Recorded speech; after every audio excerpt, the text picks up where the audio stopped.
Bonjour et bienvenue dans Ça papillonne, le podcast qui t'aide à faire évoluer tes habitudes au travail de manière efficace et engageante. Je suis Rosanne Lemarchand, formatrice en efficacité professionnelle et chaque semaine, j'explore des thématiques variées autour de la gestion du temps et de la formation.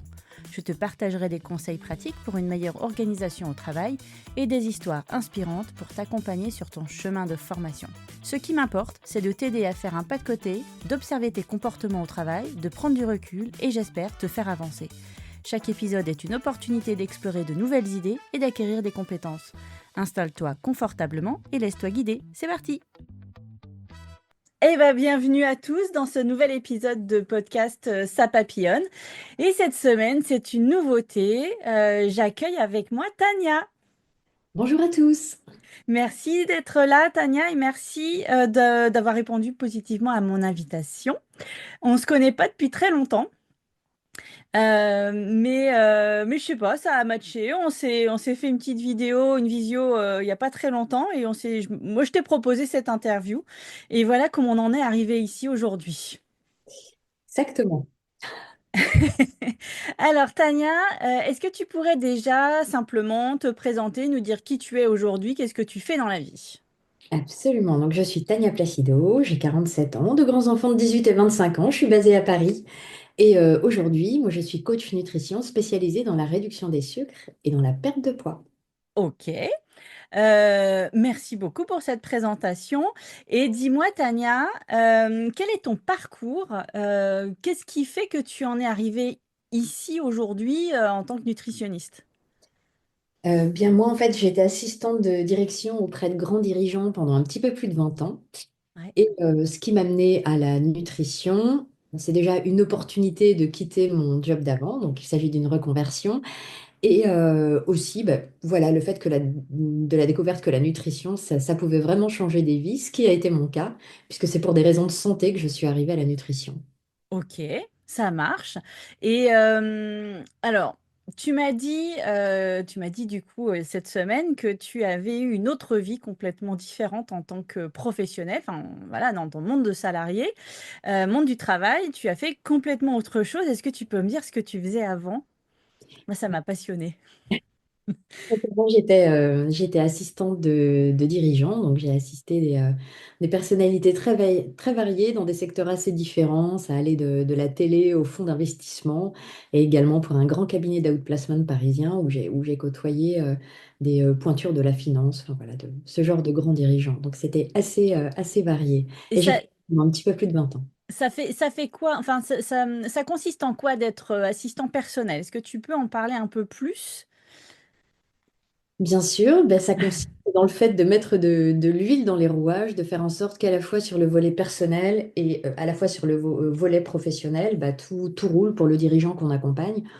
En fait, si je devais résumer ça assez simplement et de façon voilà, vraiment claire, c'est vraiment agir autant que faire se peut sur tous les sujets sur lesquels finalement la personne qu'on assiste n'a pas de valeur ajoutée. Ça va être tous les sujets d'organisation, par exemple. Voilà, aujourd'hui, un patron n'a aucune valeur ajoutée à organiser lui-même un board, à appeler les personnes pour savoir si elles sont disponibles ou pas. Donc voilà, on intervient notamment sur ce genre de sujet, l'organisation des voyages aussi. Et tu dis donc autant professionnel que personnel là pour le coup. Donc tu étais la petite main de la personne que entre guillemets, tu suivais partout finalement, c'est ça? Absolument, ça n'a pas été le cas pour tous les dirigeants que j'ai accompagnés, mais ça l'a été pour certains d'entre eux, effectivement. Donc là, après, les sujets personnels pouvaient être assez différents. J'imagine. Ça pouvait aller de trouver un prof de tennis pour l'enfant jusqu'à l'organisation d'anniversaires à l'étranger. Enfin voilà, j'ai un petit peu tout vu, un petit peu tout fait. Et comment tu vivais cette situation d'être enfin, vraiment au service de la personne? Est-ce que tu crois, enfin, il n'y avait pas d'abus? Je suis désolée de poser la question, mais en fait, en effet, on avait parlé l'autre jour de Le diable s'habille en Prada. Tu m'as dit ça ressemblait pas du tout à ça, mais est-ce que quand même il y avait des choses un peu abusées parfois? Mais écoute, ça dépend de ton curseur. Moi, j'étais payée pour faire ce travail, Hmm. donc pour moi, ça rentrait dans la liste des choses à Ouais. faire. Mais peut-être Hmm. qu'effectivement, certaines choses que j'ai été amenée à faire auraient pu hérisser le poil à certaines personnes, euh, mais ça n'a pas été mon cas. Moi, Et j'étais la chose, complètement zen avec les missions qui m'étaient confiées. d'accord. La chose la plus farfelue, et après j'arrête avec ça. La chose la plus farfelue. Je vais pas raconter la chose la plus farfelue parce que je ne peux pas le faire. Ah! Pas très Mais, éthique. Mais bon, je sais pas, mais ça pouvait être des choses comme, par exemple, ou des choses qu'on n'a peut-être pas forcément envie de faire, comme fixer des rendez-vous chez la gynéco, ou hmm, payer une voiture de place parce que le stationnement ne plaisait pas à mon patron. Enfin voilà, ça pouvait être des choses assez triviales parfois. bon, d'accord. Bon, on va revenir sur le sujet de l'organisation, parce que c'est pour ça aussi que j'ai Mm. commencé les interviews. C'est pour montrer aux gens qui nous écoutent euh, qu'il n'y a pas qu'une seule manière de fonctionner au niveau organisation et qu'il n'y a pas un seul modèle à suivre. Et donc, du coup, quels sont pour toi aujourd'hui les outils que tu utilises pour t'organiser? Puis après, tu me diras ce que tu utilisais avant. Dis-moi tout. Oui, ça va être assez fun parce que je te rappelle que j'ai commencé à travailler comme assistante il y a plus de 20 ans, donc Ouais, c'est ça. bah, moi, évidemment, tout ce qui est outils digitaux, bah, ça fait partie de mon quotidien. Et là, ce qui est arrivé dans ma vie il y a un petit peu plus de 2 ans maintenant, bah, c'est l'IA. Ouais. Euh, je m'en sers pour pas mal de sujets, en fait. Le premier, c'est par exemple la retranscription des rendez-vous que je fais avec mes clients. Le fait de savoir qu'une IA tourne derrière pour enregistrer ce qui s'est dit, ça me permet d'être complètement focus sur mes rendez-vous, Hmm. pas être là à côté en train de prendre des notes. Tiens, ben, j'enchaîne directement avec la prise de notes, par exemple. Allez. La prise de notes, ben, moi, tout est fait sur un outil qui s'appelle Notion. Je ne suis pas rémunérée pour leur faire de la publicité, mais c'est vrai que ça change vraiment le quotidien. On fait un simple appel, commande F, quelques mots-clés, et là, ça nous ressort toutes les pages qui font référence à ces mots-clés qu'on a employés. Et c'est vraiment incroyable comme gain de temps, en fait. Avant, les notes étaient prises à l'écrit. Et après, pour retrouver la quantité de cahiers que tu avais Hmm. noircis, de Hmm. stylos, l'information Ouais, que tu cherchais, ça prenait vraiment, vraiment davantage de temps. ouais, ouais. Donc voilà, tout ce qui va être archivage, organisation des rendez-vous, bah évidemment, tout ça sont des outils digitaux qui m'aident au quotidien. Et pour en revenir à l'IA, je m'en sers également comme aide pour, par exemple, déterminer des actions à mettre en place suite à un rendez-vous qu'on peut avoir eu. Mais aussi, c'est une grande aide pour la rédaction. Alors, évidemment, il faut repasser derrière, mais c'est vrai que pour mettre en forme toutes les notes qu'on a pu prendre, c'est extrêmement rapide. Ça vous remet tout sous forme de bullet points. Hmm. Et ça fonctionne très, très bien. Et alors, quel outil tu utilises? Toi, tu m'as parlé, tu m'as donné un nom. Je voudrais que tu le partages parce que je me suis intéressée au sujet. J'ai commencé parce que je me suis pas encore lancée. J'ai ouvert le truc, je me suis créé un compte et tout ça, mais j'ai pas encore utilisé. Est-ce que tu peux partager le nom de l'appli que tu utilises? Oui, bien sûr, c'est Notion. Pour la prise de notes et pour la consolidation de la data, c'est Notion. Et l'autre, L'autre, c'est Tactic. l'enregistrement, ouais, c'est tactique. C'est Tactic que j'utilise. Avec un Q à la fin. Et voilà, moi j'ai découvert cet outil-là bah, grâce à toi, donc je vais voir comment est-ce que je vais pouvoir l'utiliser, mais je trouve ça assez hallucinant parce que tu m'as fait la démonstration. Enfin voilà, tu avais plusieurs conversations, il était capable de faire ressortir les points importants, il était capable d'en faire un résumé, il était capable de retranscrire mot pour mot ce qui avait été dit. Et en effet, après, toi, donc tu copies-colles sur Notion, c'est ça ta conversation? Comment tu fais? Ou c'est lié directement à Notion, entre Tactique et Notion? Absolument. C'est D'accord. lié sur Notion. Il y a eu un partage d'API entre les deux qui fait que tu peux directement ouvrir une page avec la data que tu souhaites C'est mettre dedans. ça. Donc d'où la recherche de mots-clés après quand tu cherches quelque chose. Ok, ah, c'est quand même assez magique, mais je sais que Notion, c'est quelque chose. Alors que moi, que j'utilise aujourd'hui en tant que. Ce sont mes raccourcis.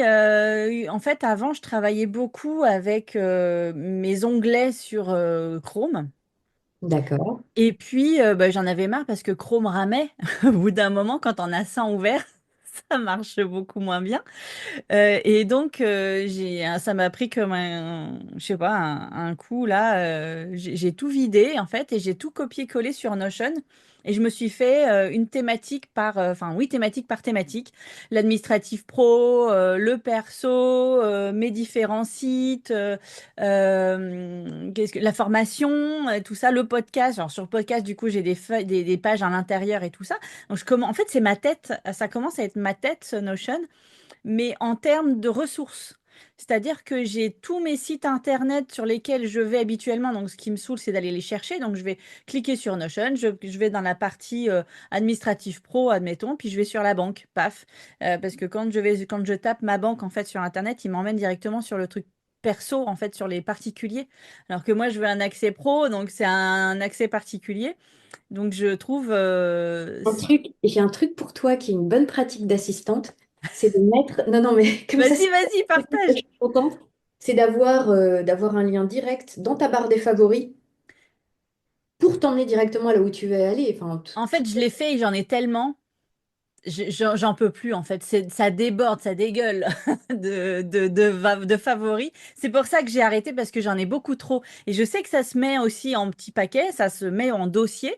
Mais en fait, ce truc-là, comme j'ai deux ordinateurs, un qui est à la maison sur lequel je te regarde là, et un petit Mac que j'emmène partout, en fait, la synchronisation se fait pas forcément bien. Et j'ai pas toujours accès à tous mes petits onglets. Donc bon.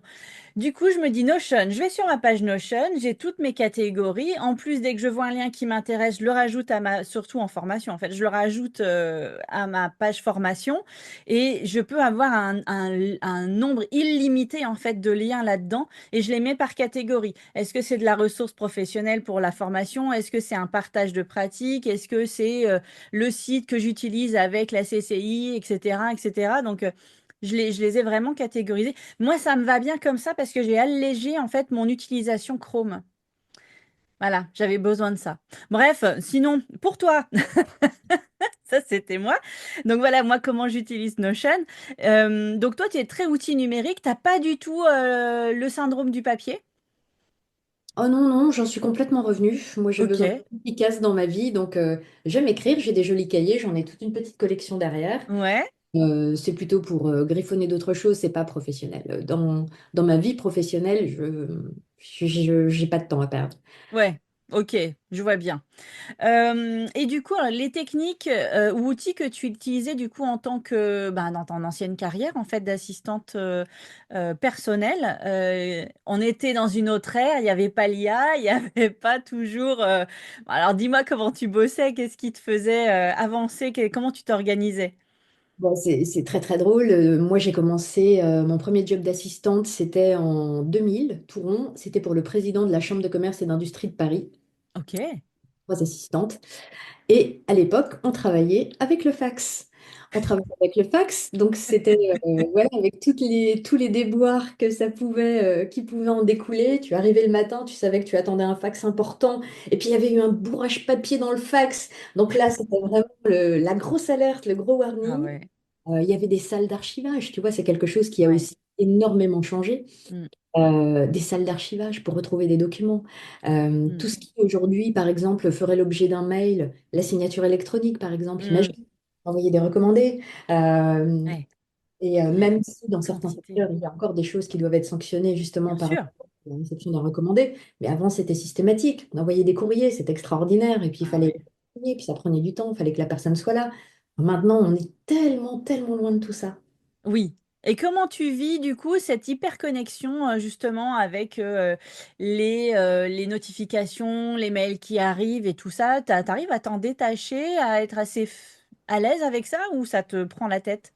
Non, non, non, pas du tout, puisqu'en fait, ça faisait partie de mon quotidien. Pour la plupart des dirigeants que j'ai assistés, j'avais ma boîte pro, Hmm. j'avais leur boîte pro et souvent leur boîte perso aussi. Donc non, ça me dérange pas du tout d'avoir plusieurs canaux de communication. Voilà. Après, Ok, c'est une question de priorisation. Quant aux notifs, tu sais, on en fait bien ce qu'on veut, hein. On veut les avoir, on les a, on veut pas les avoir, on les a pas. on est bien d'accord. Tu ne fais que rajouter de l'eau à mon moulin. Et ben justement, comment tu me parles de priorisation? Et pour toi, aujourd'hui, ça veut dire quoi une tâche qui est prioritaire? Ça touche quoi? C'est quoi ces critères? Alors, une tâche prioritaire, c'est une tâche qui a une deadline claire et la deadline est proche, donc ça brûle. Il y a le feu, donc il faut le faire. Ouais. Ok. Euh, et ça sera fait avant ce qui est urgent, quoi. Voilà. D'accord. Ok. Donc, il n'y a qu'une notion de date, en fait, pour toi? Pour ça, oui. Ouais. Oui, Il n'y a pas de clairement. notion d'enjeu derrière? Quand on a, quel que soit l'enjeu, enfin, je veux dire, si la deadline est là, il faut la respecter. Moi, je suis très, très, très deadline. Ok. D'accord. Ah bah, alors, est-ce que tu fais partie de ces gens qui ils sont plus efficaces juste avant que la deadline arrive? Ça peut m'arriver, oui. Ça peut m'arriver, mais ça tient aussi à la façon dont je fonctionne. Il y a Hmm. des où, que je le veuille ou pas, je suis moins productive que d'autres. Mais par contre, quand je m'y mets, j'ai une forte capacité de travail, oui. Et là, je peux faire en quelques heures ce que j'aurais fait en plusieurs jours. Ok. Tu as une sorte de flow comme ça qui peut arriver?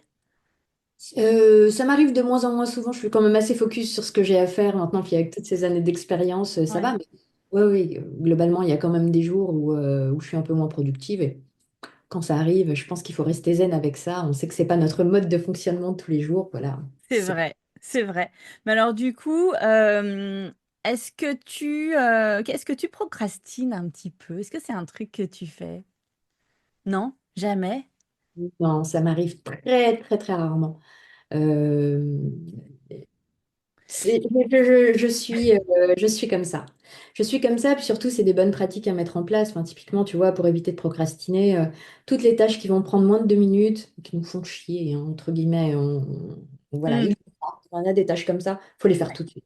Faut les faire tout de suite. Faut commencer par ça. Le reste de la journée qui va se dérouler derrière, n'en sera que d'autant plus agréable. Ah ben je suis complètement d'accord avec toi.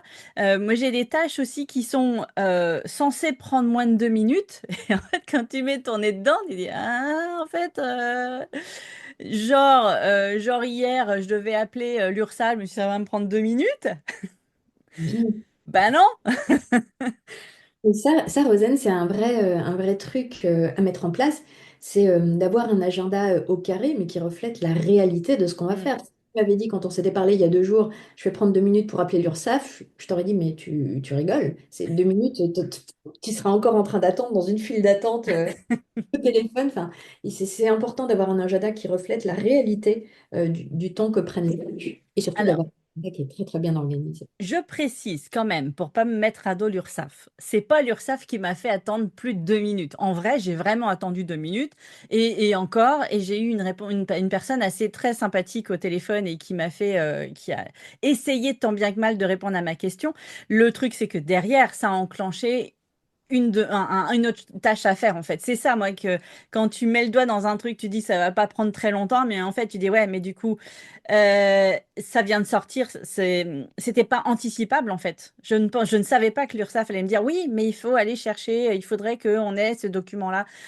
Ah bon, d'accord, donc je vais appeler les impôts pour machin, et c'était pas anticipable, je ne savais pas. Tu vois, c'est le genre de truc où tu es là.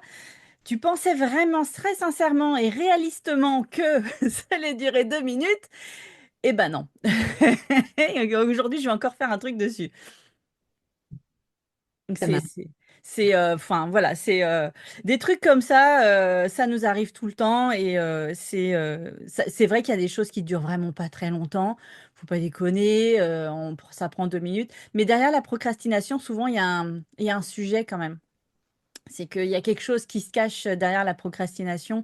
Quand on le fait pas, c'est il y a quelque chose, quoi. Pourquoi on le fait pas? Je pense que c'est important de se poser la question. Toi, tu te poses pas la question, t'y vas, et tu as bien raison. Mais si ça arrive, eh ben, faut se demander pourquoi. Moi, j'aime bien me demander pourquoi je procrastine, et je procrastine beaucoup, hein.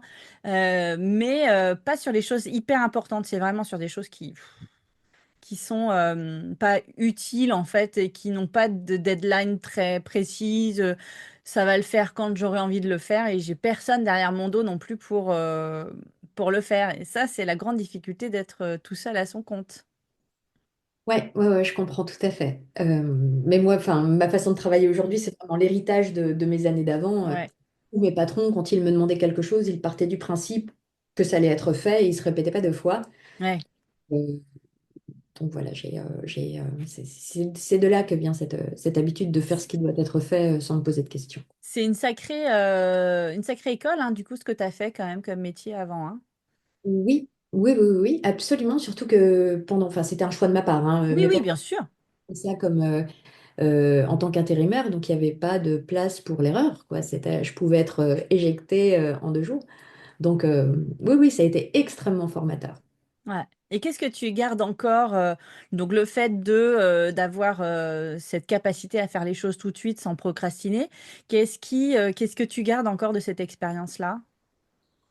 Tellement de choses parce que j'ai absolument tout appris, mais déjà, j'en garde des amis parce que c'est vraiment au travail que j'ai noué mes plus belles amitiés qui perdurent encore aujourd'hui. Bah là, il y a 2 semaines, je prenais un pot avec des anciens collègue de Canal+, que j'ai quitté il y a peut-être 13 ans déjà. Donc voilà, ça crée des liens forts d'être à ce poste parce qu'on parle à tout le monde dans la société, tout le monde nous connaît, tout le monde Mm, veut nous voir.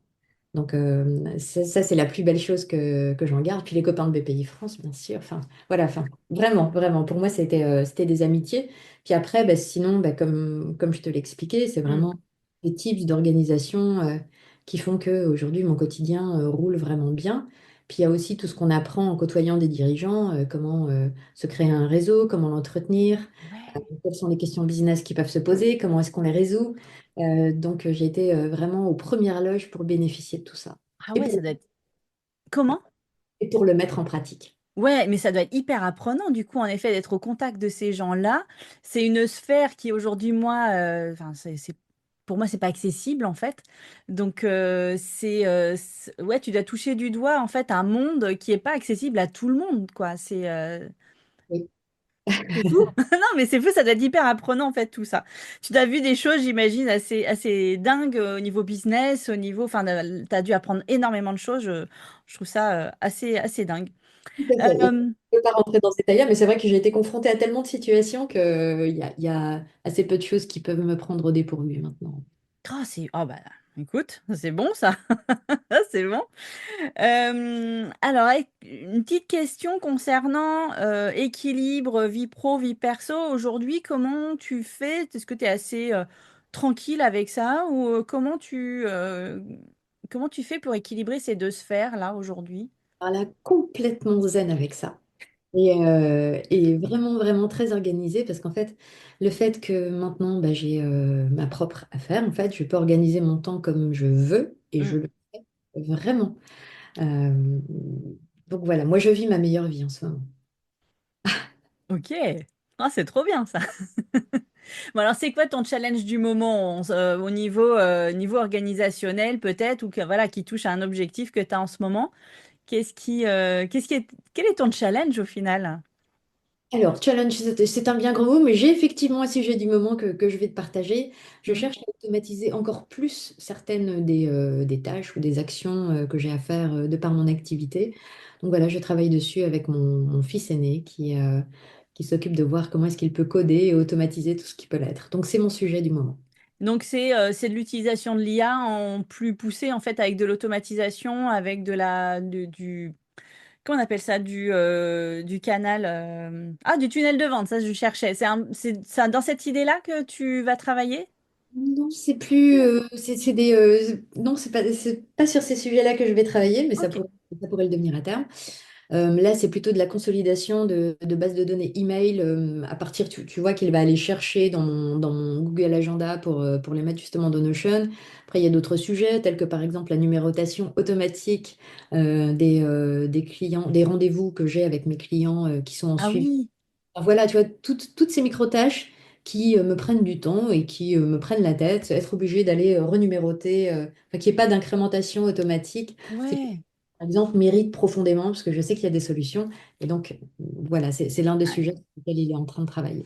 Ah, c'est fou, c'est très intéressant parce qu'en fait, en effet, tu es obligé, quand tu programmes en fait tes rendez-vous tu utilises Google Agenda, c'est ça ou pas? Ouais, c'est ça. J'utilise Calendly. Généralement, ce sont les clients qui prennent directement Ouais. Du coup, il y a le rendez-vous qui rentre automatiquement dans ton Calendly. Celui-ci est automatiquement intégré dans ton Google Agenda, mais toi, derrière, tu dois le numéroter pour savoir à quel numéro tu en es, à quel moment tu en es de ton suivi avec ton client. OK. Zéro valeur ajoutée là-dedans. Tu vois, c'est pas Non, mon, c'est clair. c'est pas ma zone d'expertise, quoi. Bah, je suis complètement d'accord avec toi. Autant automatiser des choses comme ça, mais j'imagine aujourd'hui avec ce que l'IA nous propose, bien sûr, j'imagine que c'est possible, mais jusqu'à ce que tu me le dises, je ne pensais pas que c'était possible. Tu vois ce que je veux dire, c'est que on en apprend tellement avec l'IA, il y a tellement de possibilités qu'on n'arrive même pas oui, à imaginer à quel point on peut automatiser les choses avec l'IA sur des tâches qui sont absolument pas importante. Enfin, c'est en effet pas du tout de la haute valeur ajoutée. On est utile ailleurs. Et enfin, je pense qu'on ne sait pas tout ce qu'on peut faire avec l'IA. Enfin, à quel point en fait on peut se faire aider du quotidien avec l'IA. Ben, c'est pas mal de, comment dire, enfin, moi je trouve que c'est justement tous ces outils, ça m'a permis de libérer du temps pour voir, porter un autre regard sur Hmm, la façon dont je travaille, pour pas être tout le temps dans l'opérationnel, la tête dans le guidon, et avoir ces moments où on peut s'extraire, soit on arrive à le faire tout seul, soit on peut se faire accompagner pour ça. Ça hmm. peut penser à ces choses-là. Donc c'est vrai que toi, tu as la chance d'avoir sous la main un jeune homme qui touche à ça. C'est drôle. Voilà, écoute, on profite des avantages qu'on a à portée de main, hein, et puis c'est comme ça, hein. Et tu as bien raison d'en profiter. Alors, du coup, tu es quand même indépendant depuis peu de temps. Tu me rappelles depuis combien de temps? J'en suis à mon deuxième exercice. Deuxième Donc, exercice. Bon, ça fait déjà un petit peu, mais c'est pas d'avant-hier, mais quand même, c'est pas hyper long. Qu'est-ce que tu donnerais comme conseil pour les personnes qui sont indépendantes pour améliorer leur gestion du temps et leur efficacité au travail? Trois conseils, si tu avais à trois. donner. Trois Euh, astuces, trois conseils. Ouais, eh bien, comme je l'ai dit tout à l'heure, la prise de notes, je pense arrêter la prise de notes à l'écrit, parce que certes c'est beau et parfois on a le syndrome du papier, comme tu le soulignais, Mm, mais je pense que là c'est une énorme perte de temps et c'est vraiment se priver d'outils qui nous permettent d'être opérationnels tout de suite. mm, Donc ça, ce serait le premier conseil. Le deuxième, ça va concerner tout ce qui va être l'archivage des documents. C'est typiquement quelque chose qui peut souvent être procrastiné par beaucoup de monde. Établir une nomenclature claire qui va permettre de tout classer par date, par ordre chronologique. mm, Par exemple, ça fait gagner un temps fou. Un drive organisé avec des dossiers clairs et mm. une bonne nomenclature, ça fait gagner un temps fou. Donc ça, c'est mon deuxième conseil. Et troisième conseil, ah bah tiens, on en parlait tout à l'heure, un agenda structuré et réaliste. Eh ben, alors je reviens sur le deuxième parce que j'en profite pour expliquer aux gens que, en effet, avoir des dossiers clairs, en fait, faudrait s'imaginer que demain, on travaille plus tout seul. Comment on fait pour que les gens, que la personne avec qui on bosse puisse se retrouver dans les dossiers? En fait, il faut juste se projeter en fait dans un commun plutôt que dans votre tête, dans une tête toute seule. Mais l'astuce complémentaire que j'aimerais donner, c'est que l'informatique est binaire. Et que une date mise en ordre normal, c'est-à-dire jour, mois, année, ça ne fonctionne pas. Ça ne fonctionne pas parce que lui, il va mettre d'abord bah, les premiers chiffres, hein, les 2 jours, les 2 premiers jours, les 2 premiers chiffres qui correspondent au jour, il va les mettre dans l'ordre. Et puis il va faire la suite après, ce qui fait que les 11 mars et les 11 février vont se suivre. Mais les 11 décembre aussi, hop, on va avoir un paquet de 11 là ensemble, alors que c'est pas du tout dans cet ordre-là que ça devrait être. Donc je donne l'astuce pour les gens qui ne savent pas, on inverse les chiffres, année, mois et jour après. Comme ça, on a déjà les choses par année, ensuite par mois et ensuite par jour. C'est tout bête, mais l'informatique est binaire et il faut faire avec en fait. Donc voilà. Et l'agenda structuré, évidemment, j'en suis, même si, en effet, moi, j'y arrive pas toujours. J'ai beau être l'experte de la gestion du temps parce que, voilà, c'est ce que je fais en formation et que j'accompagne. Pour autant, on a pas des manières de fonctionner, mais on a des blocages sur certaines choses, quoi. Il y a des fois, on n'arrive pas, et comme il y a personne derrière notre dos pour nous dire que, eh ben, ça marche pas. Mais quand on y trouve un certain avantage, dès qu'on voit que ça nous procure de l'efficacité ou alors du plaisir, pourquoi pas, on ne sait jamais, mais que ça nous avantage vraiment, ça nous fait vraiment avancer. Alors dans ce cas-là, on arrivera à mettre en place des choses et je trouve ça, c'est pas ma manière de faire parce que je fais à la semaine. Donc je mets ce que je peux dans chaque journée puisque mes semaines ne sont pas identiques. Une semaine type classique. Un jour j'anime un lundi, un jour j'anime le mercredi, un jour j'anime une fois je vais animer le mardi et le mercredi. Un coup ça va être le mercredi, jeudi, vendredi. Je n'ai jamais de semaine identique, ce qui fait que je mets mes tâches à la semaine et je les fais dans les trous que j'ai. Donc c'est vrai que je n'arrive pas à faire autant de structuration et quand je suis en formation, je peux pas le dire aux gens de le faire parce que je le fais pas moi-même. Mais je te suis complètement. Mais quand c'est clair et quand on arrive à le faire, c'est génial. Je te suis complètement. Je vais essayer de travailler sur ce sujet-là. C'est très très bien. Et si tu veux que je te file des tips en off Eh, sur, sur comment j'organise mes journées, bah, ça sera avec plaisir. ouais, parce que du coup, toi aussi, tu as des rendez-vous quand même. Tu sais pas à quel moment tu vas avoir des rendez-vous dans la journée, tout ça? Et je peux te dire que mon calendrier est parfaitement paramétré. Ah, Je n'ai des rendez-vous que l'après-midi. d'accord. Il y ait une période de battement entre chacun de mes rendez-vous. Donc, Ok. ça est parfaitement organisé. Je me pose aucune question sur mon agenda. Ah, et tu as bien paramétré au départ, en fait. Mais oui, c'est la clé. C'est du temps de gagner pour la suite. Et mon agenda est le reflet de la façon dont j'ai envie de travailler. Ok. Et dedans, il y a Hyper carré. hyper carré. Je sais, ça fait peur. Là, ça peut faire peur à certains, il y en a d'autres, c'est génial. Voilà, et comme quoi, toi, tu fonctionnes comme ça, hyper carré. Et ben, ça fonctionne pour toi, c'est génial. Moi, je trouve ça super de montrer aux gens qu'on peut aussi être hyper carré et que c'est pas grave. Oui, ça arrive à des gens bien. Merci, Rosette. Voilà. Non, mais ce qu'il y a de bien, enfin, pour moi en tout cas, ça m'allège vraiment la charge mentale. Ouais, Au départ, c'était vraiment freestyle parce que si on est toujours dans le fait de donner des conseils à des personnes qui commencent leur entreprise, eh ben, on se dit qu'il faut dire oui à tout, oui tout le temps. Et en fait, c'est vraiment une erreur. Je pense qu'il faut vraiment se caler sur son propre rythme de travail. Il faut que l'agenda le reflète. ok. Et qu'on se mette en priorité, du coup. Absolument, charité bien ordonnée commence par soi-même. Ah, bah écoute, on va rester sur cette phrase de fin. Génial, super. Ouais, je pense qu'on va arriver au bout. Est-ce que tu veux rajouter des choses ou on a fait le tour de tout ce que tu avais à nous partager? Ouh, je pense qu'on a fait le tour. Merci de m'avoir donné l'opportunité de m'exprimer. C'était très sympa. Eh ben, avec grand plaisir. Merci à toi d'être the first.